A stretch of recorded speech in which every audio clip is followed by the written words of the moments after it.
할렐루야. 수요 예배 오신 여러분 한 분 한 분을 주님의 이름으로 환영합니다. 또한 가정에서 온라인으로 예배 드리시는 분들에게도 하나님의 은혜가 충만하기를 간절히 소원합니다. 우리 함께 하나님을 간절히 찾는 마음으로 이렇게 찬양하시면서 주님께 예배를 올려드리겠습니다.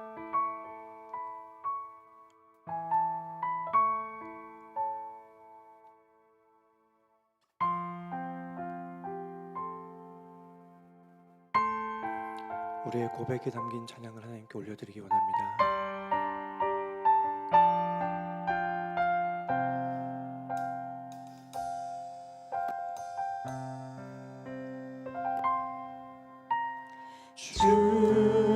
주를 찬양하며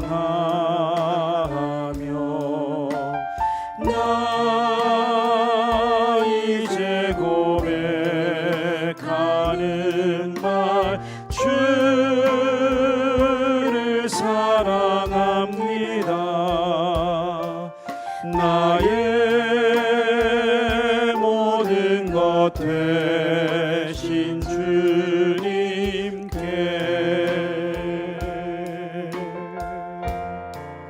주를 찬양하며 주를 찬양하며 나 이제 고백하는 말 주를 사랑합니다. 나의 모든 것 되신 주님께 손을 높이 들고 손을 높이 들고 나 이제 고백하는 말 주를 사랑합니다. 오 거룩하신 주의 이름 거룩하신 주의 이름 주의 이름 높이 올리세. 다시 한번 손을 높이 들고 고백합니다. 손을 높이 들고 나 이제 고백하는 주를 말 사랑합니다. 주를 사랑합니다. 오 거룩하신 주의 이름 거룩하신 주의 이름 주의 이름 높이 올리세. 오 거룩하신 주의 이름 높여드립니다. 오 거룩하신 주의 이름 거룩하신 주의 이름 주의 이름 높이 올리세. 마지막으로 오 거룩하신 주의 이름 오 거룩하신 주의 이름 거룩하신 주의 이름 주의 이름 높이 올리세. 우리 예배를 위해서 함께 기도하겠습니다. 존귀하신 주님의 이름을 높여드립니다. 우리의 찬양을 받으신 분은 하나님 한 분이십니다. 우리의 찬양을 받으신 분은 하나님 한 분이십니다. 주님만 영광 받으시고 주님이 높아지는 예배가 드려지도록 성령님 함께하여 주시옵소서. 이렇게 함께 간절한 마음으로 함께 기도하시겠습니다. 하나님 아버지, 정말 그 존귀하신 이름, 아버지 이 땅에 얻는 것보다도 귀한 주의 이름을 높여드립니다. 하나님 아버지, 우리의 찬양을 받기에 합당하신 주님 찬양합니다. 하나님 아버지여, 하나님의 하나님 되심을 아버지 높여드립니다. 하나님께서 우리에게 행하신 모든 일들, 하나님 그것이 은혜임을 우리가 고백합니다. 아버지 감사합니다. 아버지여, 우리가 그 주님 앞에 우리의 마음을 드리며 기도하오니 아버지 우리의 기도를 들으시고 응답하여 주시옵소서. 이 시간 가운데 함께하여 주시옵소서. 주님이 임재하시는 예배, 주님이 기뻐하시는 예배, 주님께서 흠양하시는 예배, 아버지 그 예배가 되기를 간절히 기도합니다. 주님이 이끌어 주실 것을 믿습니다. 감사합니다. 예수님 이름으로 기도합니다. 아멘.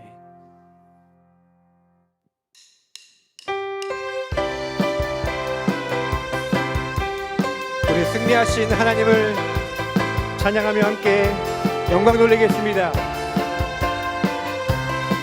성령이여 임하소서. 성령이여 임하소서.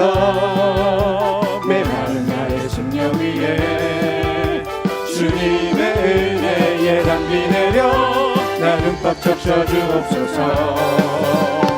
주의 권세 주의 능력 지금 이 시간 임하셔서 악한 권세 모두 깨뜨리고 주님 나라 임하소서.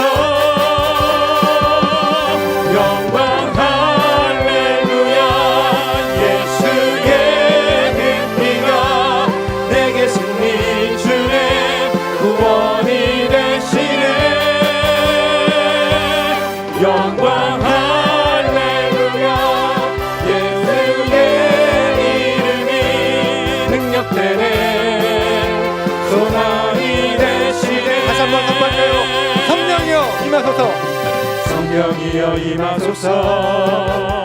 메마른 나의 심령 위에 주님의 은혜에 담비 내려 나를 꽉 적셔 주옵소서. 주의 권세 주의 능력, 주의 권세 주의 능력 지금 이 시간 임하셔서 악한 권세 모두 깨뜨리고 주님 나라 임하소서.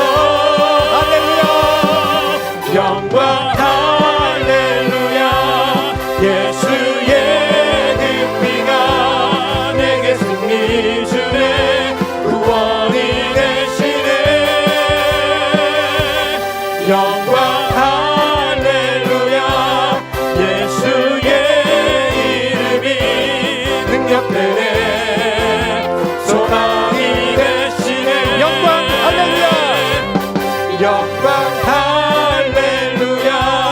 예수의 그 피가 내게 승리 주네 구원이 되시네. 영광 할렐루야. 예수의 이름이 능력되네 소망이 되시네. 영광 영광 할렐루야. 영광 할렐루야. 예수의 그 피가 내게 승리 주네 구원이 되시네. 할렐루야. 영광 할렐루야. 예수의 이름이 능력되네 소망이 되시네. 능력되네 소망이 되시네. 능력되네. 선포합시다. 능력되네 소망이 되시네.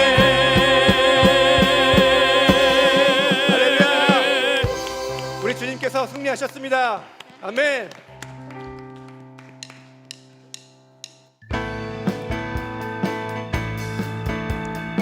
힘차게 박수 치면서 우리의 소망 되신 주님을 찬양합시다. 예수 열방의 소망 예수 우리의 위로자 주는 온 땅의 영원한 소망 예수 어둠 속의 빛 예수 변함없는 진리 주는 온 땅에 빛이 되시네 우리 위해 죽으시고 다시 사신 생명의 주 주님만이 소망이요 변함없는 반성이라 주님만이 온 세상을 비추시네 또 죽음에서 부활하신 우리 구주 평강의 왕 주를 믿는 모든 자의 소망 되신 주를 믿네 주를 믿네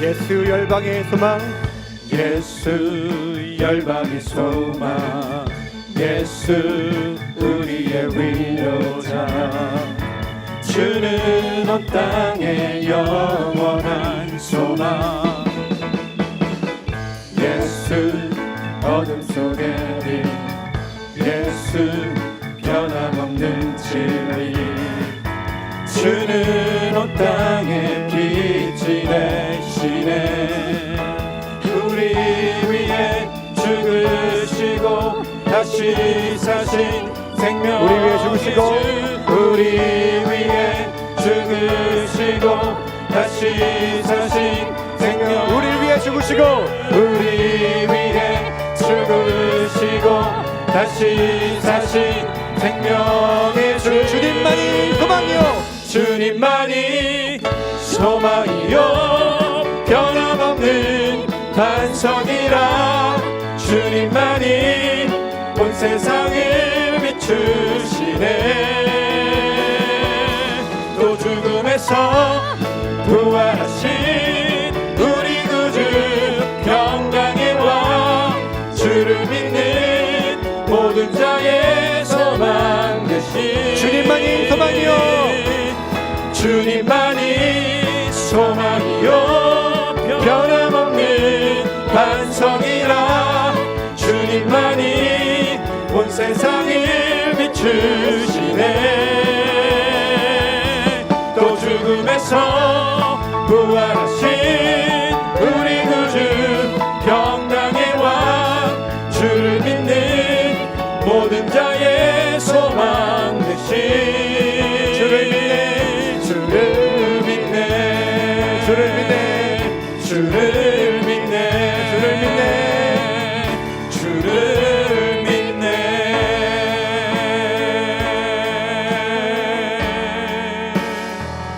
하나님은 우리의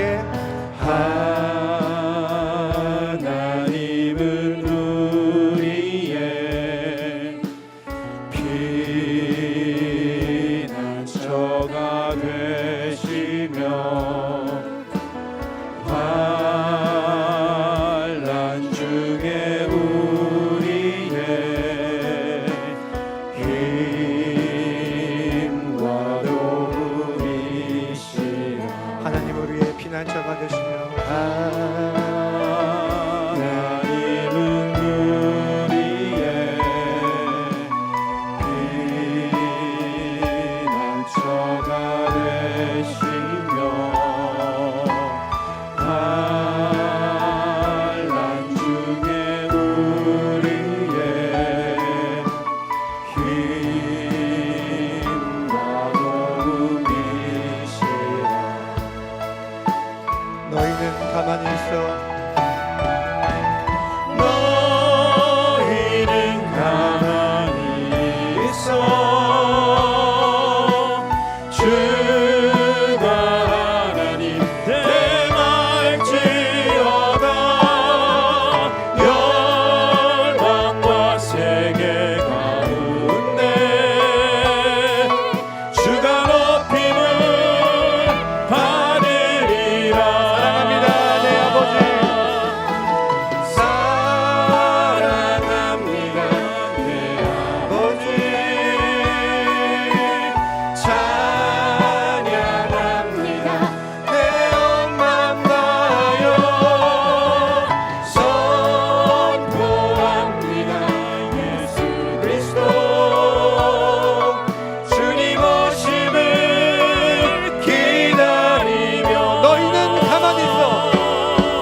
한번 기도하시겠습니다.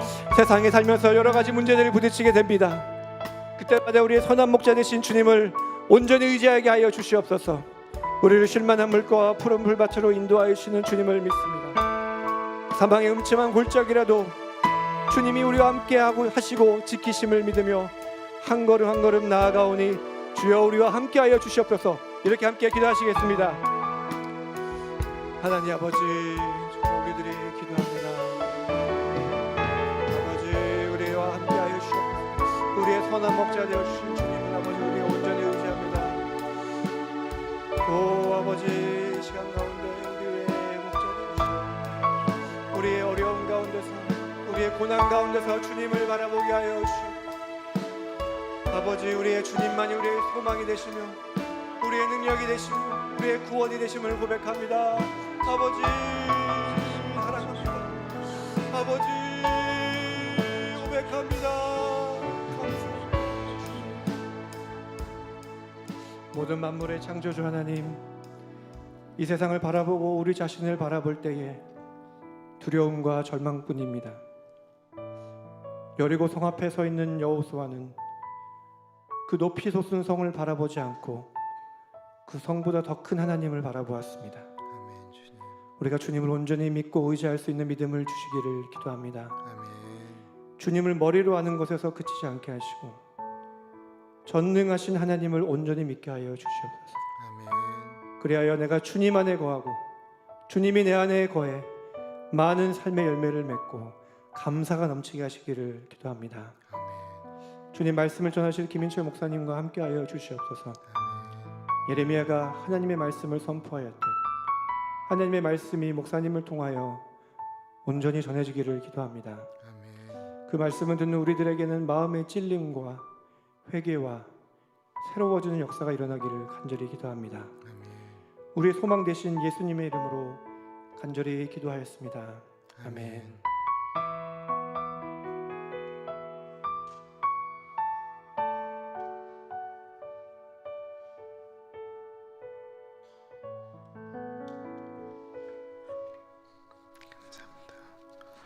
하나님의 말씀 시편 9편 1절에서부터 10절까지 말씀입니다. 시편 9편 1절에서부터 10절까지 말씀. 하나님의 말씀을 받들어 봉독할 때에 살아계신 하나님의 음성을 들으시기 바랍니다. 내가 전심으로 여호와께 감사하며 주의 모든 기이한 일들을 전하리이다. 내가 주를 기뻐하고 즐거워하며 지존하신 주의 이름을 찬송하리니 내 원수들이 물러갈 때에 주 앞에서 넘어져 망함이니이다. 주께서 나의 의와 송사를 변호하셨으며 보좌에 앉으사 의롭게 심판하셨나이다. 이방 나라들을 책망하시고 악인을 멸하시며 그들의 이름을 영원히 지우셨나이다. 원수가 끊어져 영원히 멸망하였사오니 주께서 무너뜨린 성읍들을 기억할 수 없나이다. 여호와께서 영원히 앉으시며 심판을 위하여 보좌를 준비하셨도다. 공의로 세계를 심판하시며 정직으로 만민에게 판결을 내리시리로다. 여호와는 압제를 당하는 자의 요새이시오 환난 때의 요새이시로다. 여호와여, 주의 이름을 아는 자는 주를 의지하오리니 이는 주를 찾는 자들을 버리지 아니하심이니이다. 아멘. 남들이 하기 어려운 일을 잘 해냈다고 한다면 그때 다른 사람들에게 어떤 이야기를 듣고 싶으실까요? 한국 남자들이 모이면 하는 얘기가 축구 얘기, 군대 이야기라고 하는데요. 사실 남자들끼리 모였을 때 군대 얘기를 누가 시작하면 좋아하지는 않습니다, 남자들이. 왜냐하면 다 가장 힘든 곳에서 자기가 근무를 했다라는 거예요. 또 사격만 했다고 하면 자기가 특등 사수였다는 거예요. 자기가 쐈다면 다 맞아서 군대에서 사단장이 바지끄레기를 잡으면서 제발 이 나라 이민족을 위하여 너는 군대에 말뚝을 박아라 라고 얘기하는 것을 뿌리치고 내가 사회로 나왔다라고 이야기들을 합니다. 그 이야기하는 이유는 뭐죠? 그 얘기를 할 때 듣는 여자들이 황홀한 눈빛으로, 존경하는 눈빛으로 바라보기를 원하기 때문에 그렇습니다. 사람들은 어떤 일을 하면 다른 사람들이 알아주기를 원합니다. 그러면 정말 위험한 전쟁에서 누군가 승리했다면 어떤 마음일까요? 다들 이 싸움은 정말로 이기기 어렵다라고 하는 전쟁에서 승리하였다고 한다면 그 어려운 전쟁을 이끈 지도자의 마음은 어땠을까요?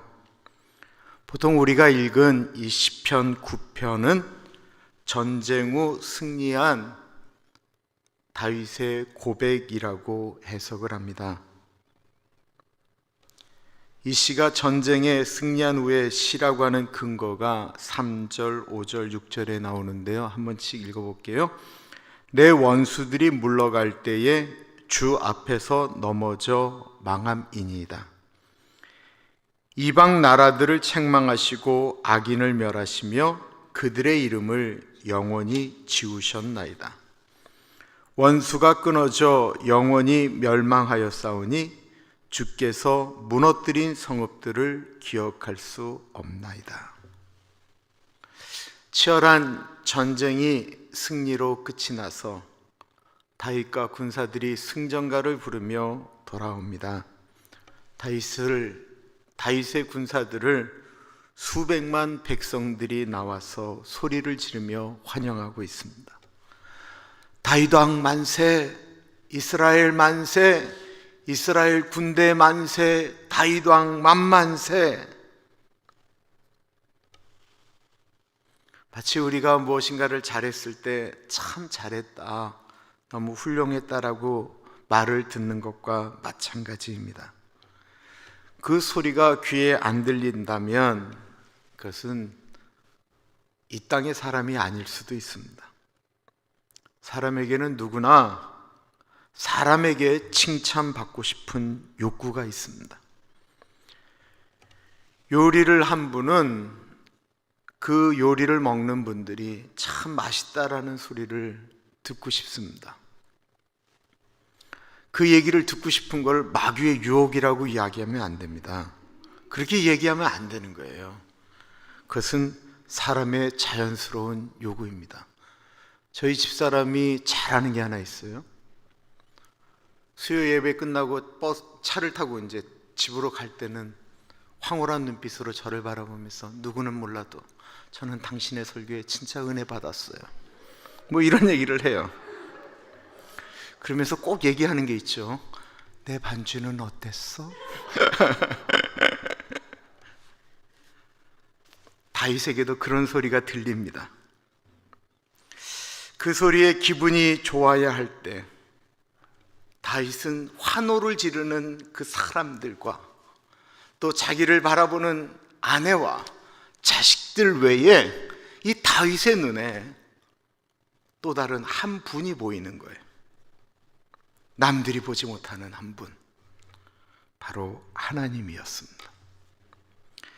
사람들은 다윗 왕이 전쟁에 나가서 전쟁에서 승리했다라고 이야기할 때 다윗이 그때 이렇게 고백하는 것입니다.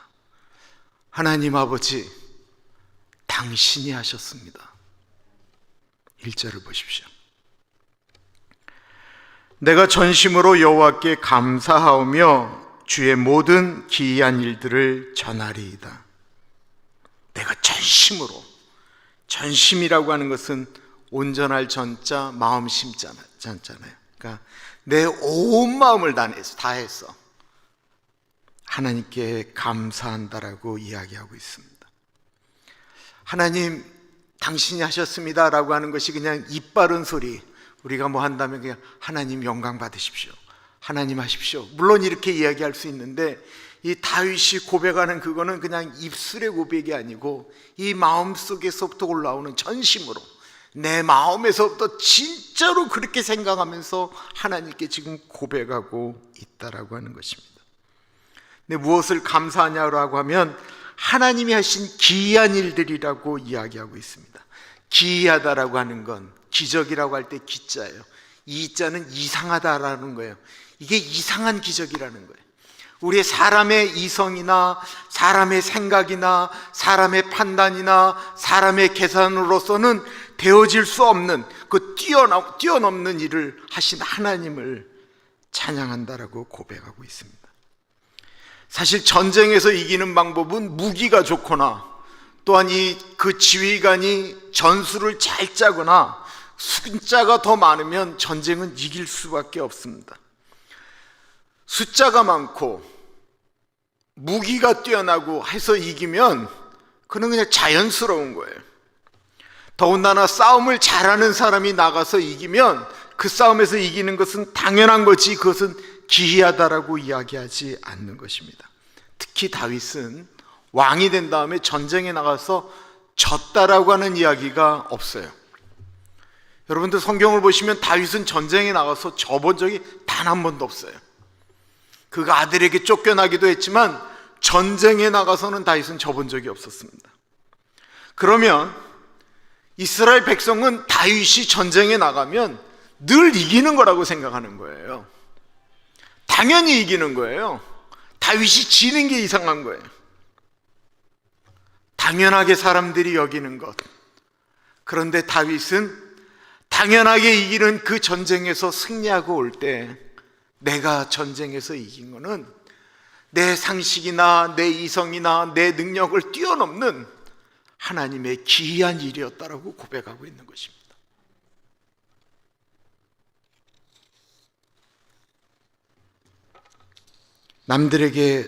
남들은 당연하게 여기는 일을, 이 일은 하나님이 도와주셔야 되는 기이한 일입니다 라고 여기는 사람의 특징은 하나님 아버지의 주권, 하나님 아버지께서 우리를 이끌어 가신다라고 하는 것을 인정하는 사람입니다. 나의 능력, 나의 힘, 나의 경험, 나의 생각으로 움직이는 사람이 설령 하나님을 믿는다라고 그 일이 되어졌을 때 이 일은 내 능력이 아닌 하나님의 기이한 능력이었습니다 라고 이야기할 수 있겠습니까? 내가 했는데 당연히 내가 잘해서 했다라고 생각하는 사람이 어떻게 그것을 기이한 일이라고 이야기를 하겠어요?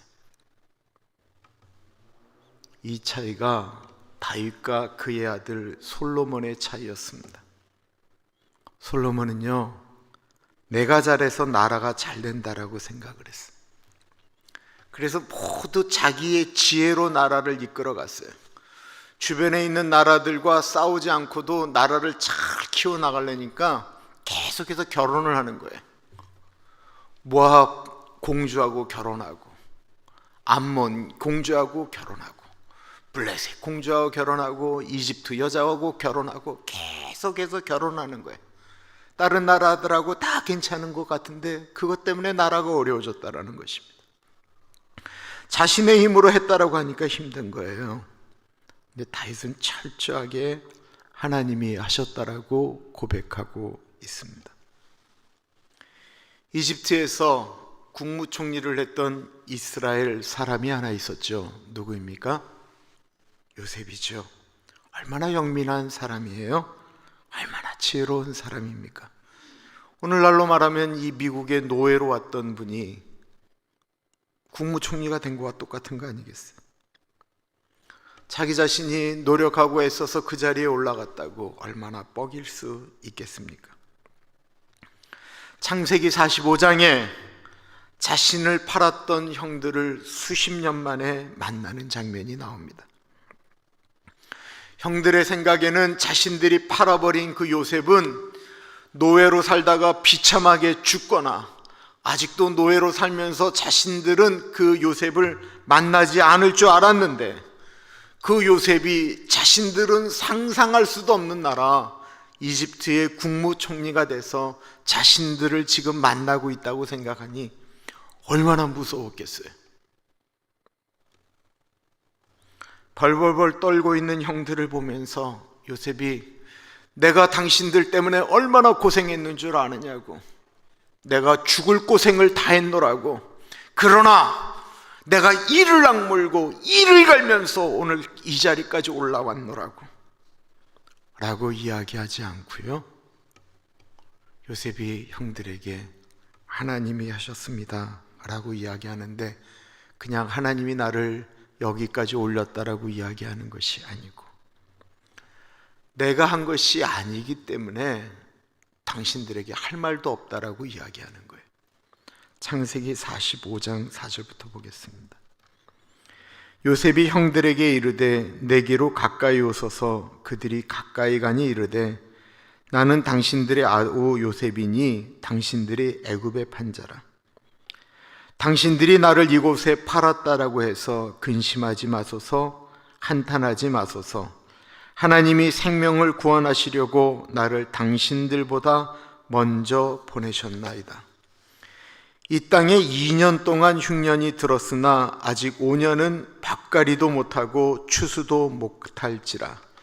하나님이 큰 구원으로 당신들의 생명을 보존하고 당신들의 후손을 세상에 두시려고 나를 당신들보다 먼저 보내셨나니, 그런즉 나를 이리로 보낸 이는 당신들이 아니요 하나님이시라. 하나님이 나를 바로에게 아버지로 삼으시고 그 온 집의 주로 삼으시며 애굽 온 땅의 통치자로 삼으셨나이다. 그냥 간단하게 말하면, 형님들, 하나님이 내 아버지 그리고 형님들, 우리 조카들 살리려고 하나님이 나를 이곳에서 보내신 것이지 형님들이 나를 팔았다라고 생각하지 마십시오. 그 일마저도 하나님이 하신 것입니다 라고 말하고 있는 것입니다. 언제쯤 되면 이런 요셉의 마음을 좀 가질 수가 있을까요? 언제쯤 되면 아픈 일을 겪은 다음에 그 아픔을 준 사람을 원망하는 것이 아니고, 하나님께서 나를 훈련시키려고, 나를 하나님의 사람 만들려고 그 사람을 사용하셨다라고 이야기할 수 있을까요? 언제쯤 되면 우리의 마음이 이렇게 하나님이 주신 마음으로 좀 넉넉해질 수가 있을까요? 제 영어 이름이 처음에 요셉이었습니다. 제가 정직을 꿈꿨기 때문에 조셉 킴이라고 했다가 창세기를 보다가, 아니요 하나님, 저는 에서 정도가 맞아요. 저 그냥 에서 할래요. 뭐 이런 생각을 많이 했어요. 말씀을 더 봅니다.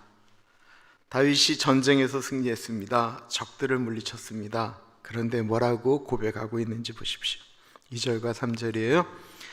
내가 주를 기뻐하고 즐거워하며 지존하신 주의 이름을 찬송하리니 내 원수들이 물러갈 때에 주 앞에서 넘어져 망함이니이다. 2절에 보면 다윗이 하나님을 기뻐하고 즐거워하고 주님의 이름을 찬송한다라고 했습니다. 왜 그랬을까요? 전쟁에서 승리하고 그 전쟁에서 적들을 물리친 것은 다윗이었지만, 그 전쟁에서 승리하게 하신 진정한 왕, 진정한 통치자 하나님, 이것은 하나님의 승리다라고 말씀하고 있는 것입니다. 사람들에게 섭섭해지는 것도, 사람들에게 우쭐거리는 것도 어떻게 보면 다 내가 했다라고 하는 생각 가운데 있기 때문에 섭섭해지기도 하고 우쭐해지는 것도 아니겠습니까? 거인 골리앗을 죽인 것은 분명히 다윗이었습니다. 다윗이 골리앗을 죽이기 전까지는 이스라엘 사람들 어느 누구 하나 블레셋 사람들에게 큰 소리 하나 내지를 못했습니다. 그러다가 다윗이 골리앗을 죽이자마자 이스라엘 사람들이 블레셋을 쳐서 큰 승리를 했지요. 사실 다윗은 골리앗만 죽였고 전쟁은 왕이었던 사울 왕이 이끌고 나가서 승리를 했습니다. 전쟁에 진짜 큰 전쟁을 한 거는 사울 왕과 군대였어요. 다윗은 한 사람만 죽였어요. 근데 백성들이 전쟁에서 돌아올 때 이렇게 노래를 하죠. 사울이 죽인 것은 천천히요, 다윗이 죽인 것은 만만이다. 백성들이 좀 눈치가 있었어야 되는데 백성들은 그냥 있는 그대로 얘기하는 거예요. 그냥 순진하니까. 이 노래를 듣고 다윗은 흔들리지도 우쭐거리지도 않았습니다. 왜요? 그는 그 일 자체가 하나님이 하셨다라고 믿었기 때문에 그래요. 그건 다윗이 골리앗을 향하여 외친 얘기에 나와 있어요. 너는 칼과 단창으로 내게 오거니와 나는 만군의 여호와의 이름, 네가 조롱하는 이스라엘의 하나님의 이름으로 나간다라고 얘기를 했거든요. 너는 칼 갖고 덤벼, 나는 하나님 이름 갖고 나간다 라고 얘기했기 때문에 다윗은 그렇게 다윗이 한 사람이 만만이다 이런 얘기 때문에 흔들리고 우쭐거릴 이유가 없었어요. 그런데 사울왕은 흔들렸어요. 그 노래가 틀린 말은 아니거든요. 다윗은 골리앗 한 사람을 죽였지만 골리앗을 죽였기 때문에 그 싸움에서 승리할 수 있었던 것은 맞거든요. 사울은 모든 것을 내가 한다, 내가 했다라고 하는 생각이 있기 때문에 그 이야기에 흔들리는 것입니다.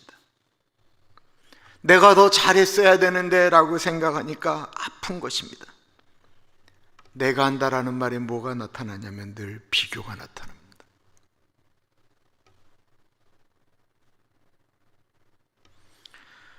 나보다 다른 사람이 잘할 때 그것을 어떻게 극복하느냐가 참 중요한데 다윗은 누구의 이야기도 흔들리지를 않았습니다. 하나님의 주권을 인정한 것입니다. 제가 말씀을 묵상하는데 가장 감동되어졌던 것은 사실 9절이었어요. 여호와는 압제를 당하는 자의 요새이시요 환난 때의 요새이시리로다. 전쟁에서 승리하고 돌아오는 다윗은 얼마나 겸손했는지 모릅니다.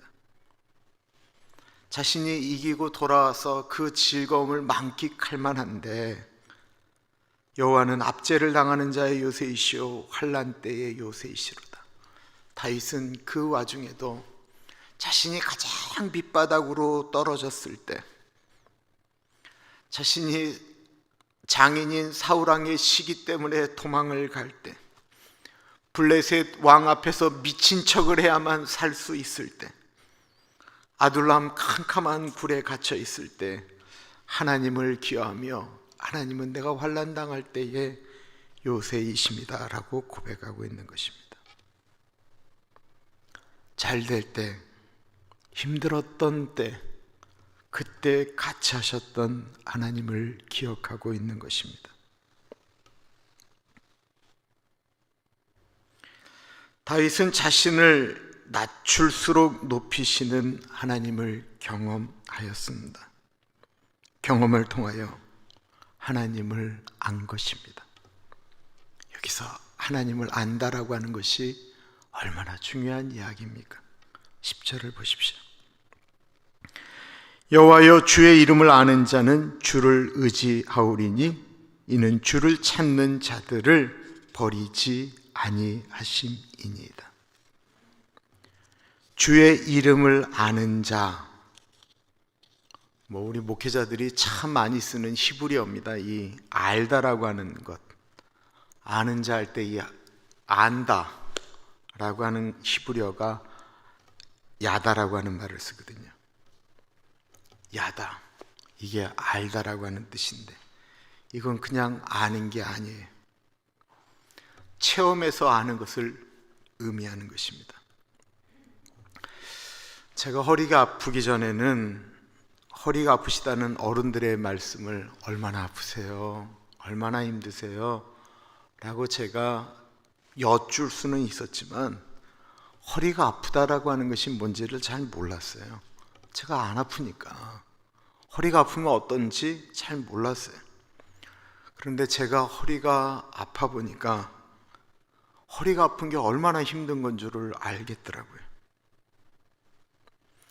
이젠 어르신들이 허리가 아프다고 하면 제가 잘난 척 하잖아요. 제가 알아요. 제가 겪어봐서 알아요. 하나 더 나가죠. 저는 수술까지 했잖아요. 알아요, 제가. 그러면 허리 아픈 분들이 신이 나세요. 내가 진짜 아는 거예요. 수술까지 했으니까 진짜 아는 거예요. 그 아는 거는 내가 경험한 걸 이야기하는 거예요. 많은 분들이 하나님의 이름을 알지요. 예수 그리스도의 이름도 압니다. 그러나 안다고 아는 것이 아니다라는 것입니다. 우리는 성경을 통하여 하나님을 알고 예수 그리스도를 압니다. 그러나 성경을 읽으면서 아는 것이 실제로 아는 것이다 라고 이야기하기는 어렵습니다. 성경에 동방의 의로운 사람으로 욥이 나오지요. 그는 하나님을 아주 신실하게 믿는 사람이었습니다. 그는 본인이 하나님을 잘 안다라고 생각을 했습니다. 그는 큰 어려움이 와도 하나님을 잘 믿었어요. 자식들이 다 죽고 엄청난 재산이 한날 하루아침에 다 없어지고 온몸에 병이 걸려서 기아장으로 자기의 몸을 긁는 피부병이 걸렸음에도 불구하고 하나님을 배신하지 않고 잘 믿었어요. 그런데 그가 하나님을 잘 믿기는 믿었는데 하나님을 알지는 않았던 것 같아요. 욥은 본인이 하나님을 자기의 방식으로 잘 믿기 때문에 할 말이 많았어요. 욥기를 보시면 욥이 얼마나 하나님께 할 말이 많은지 보세요. 그가 하나님을 안 믿은 게 아니에요. 하나님을 열심히 믿었어요. 배반하지 않았어요. 어떤 힘든 순간에도 욥은 자기의 믿음이 흔들리지는 않았어요. 그러나 욥이 아는 하나님이 진짜 자신이 생각하는 그 하나님과 하나님이 욥에게 보여준 하나님이 달랐다라는 거예요. 그러니까 친구들이 와서 욥에게 얘기할 때마다 욥이 얼마나 말이 많은지 몰라요. 니들이 뭘 안다고 그래? 내가 하나님을 얼마나 잘 섬기는데 나만큼 하나님 잘 섬기는 사람이 있어? 그러면서 친구들이 얘기할 때마다 욥이 할 말이 너무 많았어요. 내가 하나님은 니들만큼 보다 더 잘 믿으면 잘 믿듯이 못 믿지 않는다라는 거예요. 그러나 하나님을 잘 믿는다고 하나님을 아는 건 아닙니다. 욥기 후반에 보면 욥에게 하나님이 직접 말씀을 하세요. 욥기 40장입니다. 그때 여호와께서 폭풍우 가운데서 욥에게 일러 말씀하시되 너는 대장부처럼 허리를 묶고 내가 내게 묻겠으니 내게 대답할지니라. 내가 내 공의를 부인하려느냐? 내 의를 세우려고 나를 악하다 하겠느냐? 내가 하나님처럼 능력이 있느냐? 하나님처럼 천둥 소리를 내겠느냐? 이게 여기서 지금 제가 그만둬서 그렇죠. 내가 너 뭐 만들 때 너는 도대체 뭘 했냐? 네가 그걸 알기나 하냐면서 계속 하나님께서 욥에게 질문을 하는데 욥이 단 한마디를 대답 못하는 거예요. 욥은 하나님을 잘 몰랐어요. 그래서 욥이 하나님과의 대화를 통해서 그 하나님, 자기가 생각했던 것보다 훨씬 더 위대하실 뿐만 아니라 훨씬 더 자기 자신에 대해서 더 깊이 생각하시는 그 하나님의 사랑과 이 모든 것을 본 다음에 욥이 욥기 42장에 이렇게 고백을 합니다. 욥이 여호와께 대답하여 이르되 주께서는 못하실 일이 없사오며 무슨 계획이든지 못 이루실 것이 없는 줄 아오니 무지한 말로 이치를 가리는 자가 누구니이까? 나는 깨닫지도 못한 일을 말하였고 스스로 알 수도 없고 헤아리기도 어려운 일을 말하였습니다. 내가 말하겠사오니 주는 들으시고 내가 주께 묻겠사오니 주여 내게 알게 하옵소서. 내가 주께 대하여 귀로 듣기만 하였사오나 이제는 눈으로 주를 배웁나이다. 그러므로 내가 스스로 거두어드리고 티끌과 제 가운데에서 회개하나이다. 우리가 하나님 알게 되면 우리가 할 수 있는 것은 하나님 앞에 하나님 나는 죄인입니다. 회개하는 것, 하나님 앞에 납작 엎드리는 것 외에 우리가 뭐 할 수 있겠어?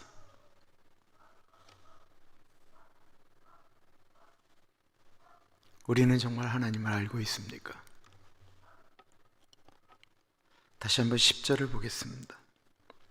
여호와여 주의 이름을 아는 자는 주를 의지하오리니 이는 주를 찾는 자들을 버리지 아니하심이니이다. 하나님을 아는 자는 주를 의지한다라는 거예요. 지금부터 이제 우리가 하나님을 아는가를 여기서 이제 판단하면 돼요. 다윗은 하나님이 주신 승리에 집중하지 않았습니다. 다윗은 시편 9편에서 하나님이 우리에게 승리를 주셨다라고 하는 그 글을 쓴 것이 아니었습니다. 다윗은 하나님 그 자체에 관심이 있었습니다. 성경 공부를 많이 하게 되면 하나님에 대해서 알게 되지요. 근데 하나님에 대해서 안다라고 하는 것과 하나님을 안다라고 하는 건 좀 다른 것입니다. 하나님에 대해서 많이 아는데 하나님을 진짜 모르는 수많은 신학자들이 있습니다. 그 신학자들의 글을 보면 평신도들은 정말 상처받을 때가 있어요. 이분이 정말 하나님을 아는가?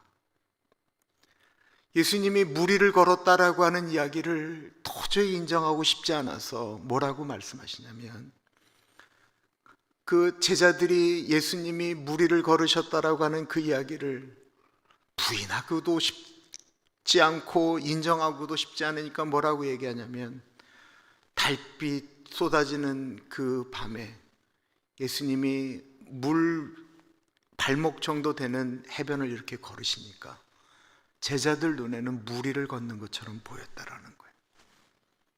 말이 되잖아요. 이해가 되잖아요. 아니, 하나님을 믿는데 천지를 창조하신 하나님이 무리를 걷는 게 왜 문제가 돼요? 하나님이 무리를 못 걷는 게 문제가 돼야지. 하나님이 무리를 걷다가 물에 빠져 죽는 게 문제가 되지. 아니, 천지를 창조하신 하나님이 무리를 걷는 게 도대체 뭐가 문제예요? 그거를 연구한다는 것 자체가 말이 안 되는 거 아니에요?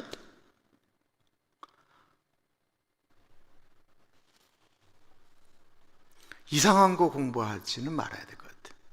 우리가 상식을 갖고 하나님을 해석하려고 하는 것 자체가 말이 안 돼요.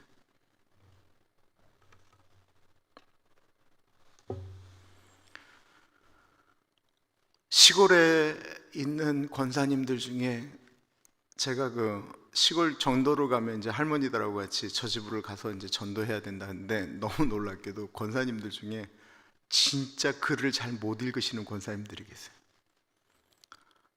근데요, 그 권사님들이 영빨은요, 이 상상을 초월해요. 그 진짜 오랫동안 기도하시면서 그 닦아놓으신 내공이라는 게 있잖아요. 뭐 감히 말씀을 못 드리겠어요. 뭐 말씀하시면 저희는 뭐 이렇게 막 쪽지 갖고 전도하고 이러는데, 할머니는 탁 한 다음에 내가 그렇게 예수님 믿고 이렇게 바뀌었다는데 한번 믿어봐, 이번에 와봐, 뭐 강짜도 넣으시고, 그리고 저녁에 와서 우리 집에 와서 밥 먹어, 그리고 가시고 굉장들 하세요.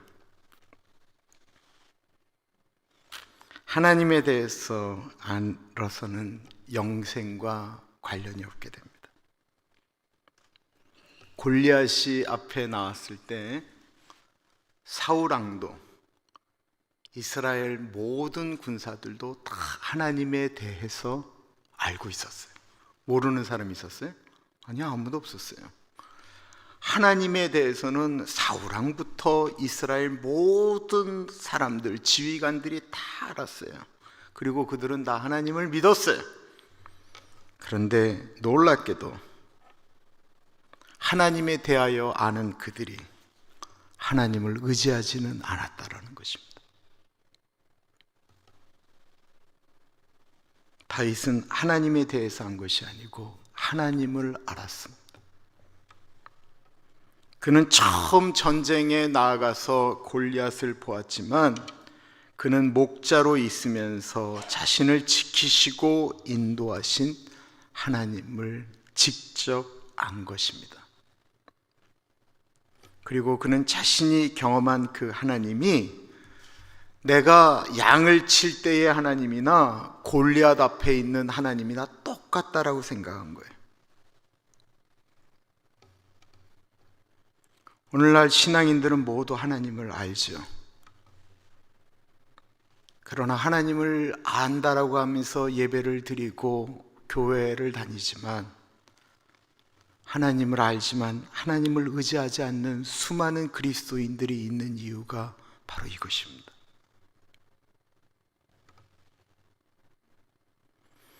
사람들은 또한 이렇게 두려워할 때가 있어요. 내가 하나님을 열심히 믿다가 특별한 은혜를 경험하게 되면 하나님이 자신을 혹이나 선교사로 보내지 않을까, 목사로 부르지 않을까 걱정들을 하세요.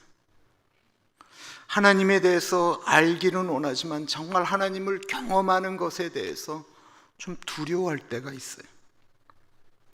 그러나 하나님이 우리를 너무 잘 아세요. 은혜 받았다라고 해서 다 목사나 선교사로 하나님이 부르시는 것은 아니에요. 하나님이 그분에게 은혜를 주셔서 그분이 그 자리에 있으므로 그분 때문에 선한 영향을 미치는 일들이 또한 얼마나 많겠어요.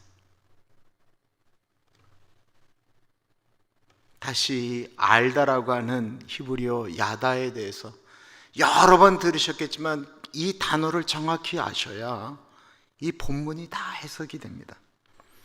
이 야다라고 하는 것은 정확한 의미는 성적인 의미예요. 남자와 여자, 남자가 여자를 알다라고 이야기할 때 저 아이는 여자를 안다라고 하는 것이 남자와 여자를 구분한다라는 얘기가 아니잖아요.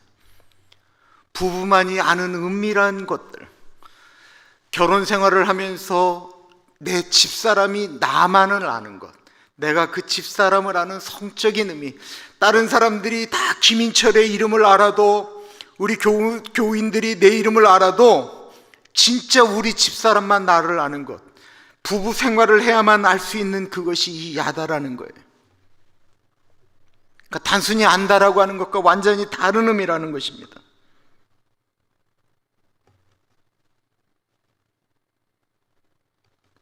내가 경험한 것, 내가 어려울 때 같이 하셨던 하나님을 알 때, 다른 어려움을 겪는 분들에게 내가 경험한 하나님, 어려운 순간에 같이 하셨던 하나님에 대해서 말씀해 줄 때 그 말이 훨씬 더 강력한 거예요. 내가 하나님의 말씀이 살아있는 말씀임을 경험할 때에 하나님은 살아계십니다라고 얘기하는 나의 고백은 사람들이 하나님 살아계십니다 라고 이야기하는 것과 하나님의 살아계신 말씀을 정말로 체험한 사람이 하나님은 살아계신다라고 이야기하는 게 다르다라는 거예요.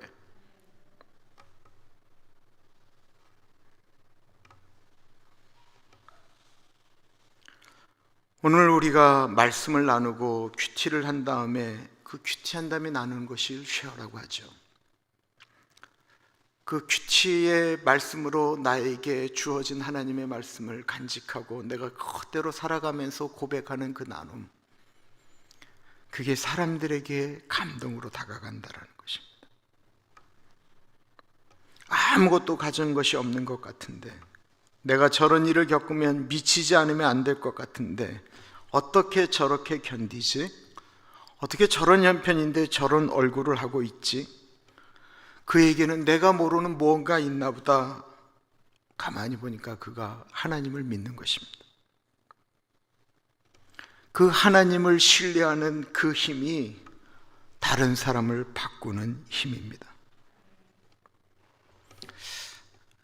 제가 경험하게 돼요. 마음이 착하다고 해서 그 착한 사람 보면서 그분이 믿는 하나님을 믿지는 않는 것 같더라고요. 그냥 안 그런 것 같아요. 물론 도움은 되지만 그것 때문에 하나님을 믿지는 않는 것 같아요. 그러나 하나님을 경험한 사람, 하나님을 야다한 사람이 그 하나님에 대해서 말씀할 때는 그거는 분명히 힘이 있습니다. 왜 이스라엘 사람들이 지금도 다윗을 그리워하는가? 하나님을 신뢰하는 왕이 나라를 다스릴 때 그 나라가 얼마나 강력했는지를 그 후대에 있는 사람들이, 그 선지들이 끊임없이 얘기했기 때문에 그 다윗을 그리워한다라는 것입니다. 다윗의 하나님, 내가 하나님을 안다라고 하는 그 하나님을 다윗이 고백했던 내가 하나님을 안다라고 했던 그 다윗의 하나님을 우리도 알기를 원하고, 부부가 서로를 깊이 알듯이 하나님을 깊이 알아가는 우리 모두가 되기를 축원합니다. 기도하겠습니다. 참으로 존귀하신 하나님 아버지, 하나님 알기를 소원합니다. 하나님을 깊이 알기 때문에 어떠한 환경에서도 하나님이 하십니다. 하나님이 이 자리에 계십니다. 하나님 붙들고 나아갑니다. 하나님이 하셨습니다. 고백하는 우리 모두가 되게 하여 주옵소서. 지금은 우리 주 예수 그리스도의 은혜와 우리를 너무나도 사랑하셔서 하나밖에 없는 아들을 넉넉히 보내주신 하나님 아버지 그 크신 사랑하심과 성령 하나님 감화감동 역사 충만 교통하심이 하나님을 더 깊이 알기를 소원합니다 고백하는 사랑하는 주의 백성들 머리 위에 지금으로부터 영원토록 같이 하시길 간절히 축원하옵나이다. 아멘.